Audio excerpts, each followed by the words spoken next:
Welcome to the Practice Pause Reset.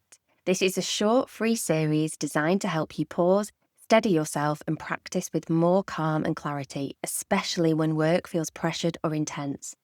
Calm isn't a personality trait, it's a practice, and small pauses used intentionally can make a real difference to how we think, respond, and decide. Across this series, we'll explore why calm comes first, how pressure affects thinking, and how pausing supports safer, more ethical practice. This reset is a starting point. If you find these ideas helpful, they connect directly to the Practice Pause library inside the Social Work Collective Academy, where members can access short, guided pauses for before a home visit, during overwhelm, or after heightened situations. Alongside this series, you can also download the free Practice Pause Reflective Guide, a simple resource to help you notice what supports calm in your own practice.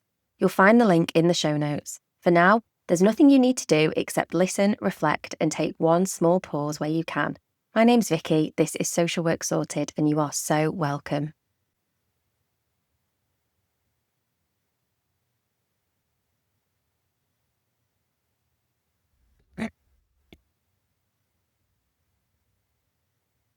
Let's get straight into episode 1 of this free series, and we are talking about the fact that calm is not a personality trait. Now, you might not agree with this. I'm going to tell you why I think that calm isn't a personality trait. And we're going to talk about regulation, feelings of calm, what our temperament means, so many of the themes that are going to come up in this free series. If we haven't met before, my name's Vicki. I founded Social Work Sorted, the podcast. I host it, I produce it. I do everything behind it right now. And I'm also founder of the Social Work Collective Academy. I am a social worker. I was a practice educator. I am now in training, facilitating learning, and I still practice independent social work. And one of the things that I have been told before within practice is that I am calm. Now, first of all, when I say that out loud, I always want to caveat by saying, I'm not trying to be big-headed or anything, but I'm trying not to do that.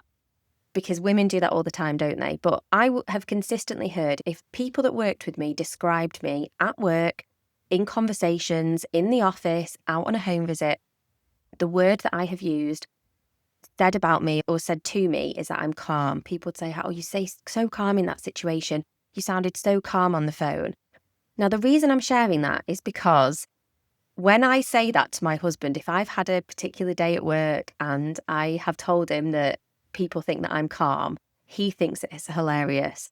My closest friends also find it very funny because if you ask them to describe me, they would not describe me as calm. They might say that in some situations I am very calm, but that wouldn't be the first thing that they say. If anything, I think they might describe me as very defensive or very energetic, or I don't know, actually, maybe I need to ask them. Maybe you should ask your friends that as well. It'd be interesting. But I just know that calm wouldn't be the word that they use to describe me. And yet in my professional life, it is a word that has followed me around. And that is why I want to maybe support you to rethink this idea that calm is a personality trait. It's just a way that people are, and you either are calm or you're either not calm. Because I think that is so restrictive, and especially when it comes to working as a social worker, the way that we define and label each other also impacts the way that we label other people. If we meet a child and they've been labelled as difficult, or I'm trying to think of another word that gets used for children, challenging, for example, are we going to just accept that's what that child is, that's their personality trait? Or are we going to think about the fact that somebody might be projecting onto that child, and in fact, that's not their personality? It goes even through to the idea of microaggressions. If we're thinking about anti-racist practice, it's really, unfortunately, common for young black girls, for example, to be called bossy, more so than their white counterparts, even in the early years. If you follow Liz Pemberton, she talks about this all the time. Actually, when we think about the idea that we attribute personality traits to people and to ourselves, it's really problematic when we're working in social work and we're thinking about systems.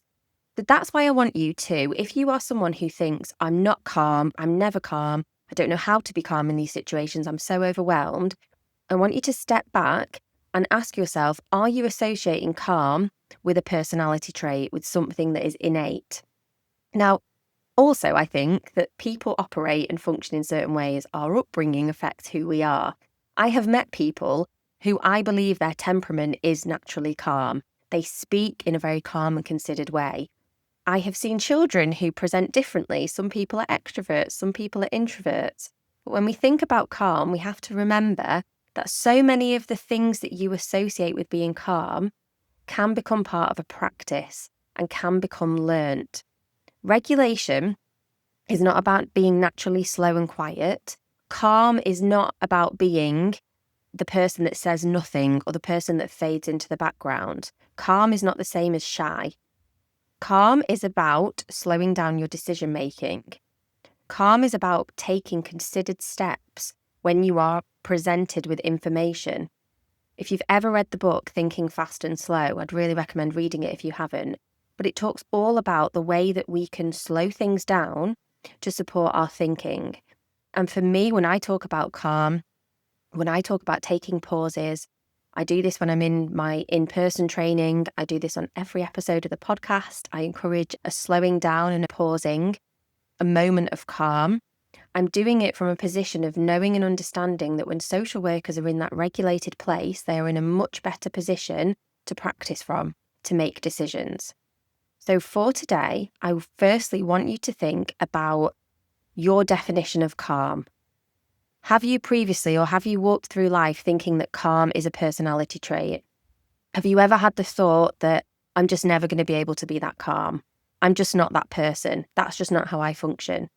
If you have, I want you to step back slightly and just think about what you are saying to yourself at any given time. Because you're telling yourself through that it's something that's not available to you. And I think that it can be available to you through certain steps. It doesn't mean you change your entire personality, because like we've said, calm is not a personality trait. It means that you can think about, what does it mean to be calm in social work? What does it mean to make decisions in a considered way? Can we track back and actually introduce some of those behaviours and habits so that we are the calmest person in the room? Because when we're the calmest person in the room, there's an incredible thing that happens called social contagion. And it means that literally the things that we do become contagious. So if there is someone in the room, not technically a term, but if they are flapping, so if they get an initial referral through and they are rushing around and panicking and saying things out loud, that becomes contagious and everybody can pick up on that energy. If that person can either move in a regulated way, in a way that is rhythmic or a way that works for them, or if that person can find stillness, whatever that means for them, that is also going to be contagious. You will recognise this in your practice. You will have been around somebody who presents with those behaviours that you associate with calm, and you will have been around somebody that you associate with those behaviours of chaos, and you will know how you felt in that moment. And we're talking about this because it is an integral part of safeguarding and decision making.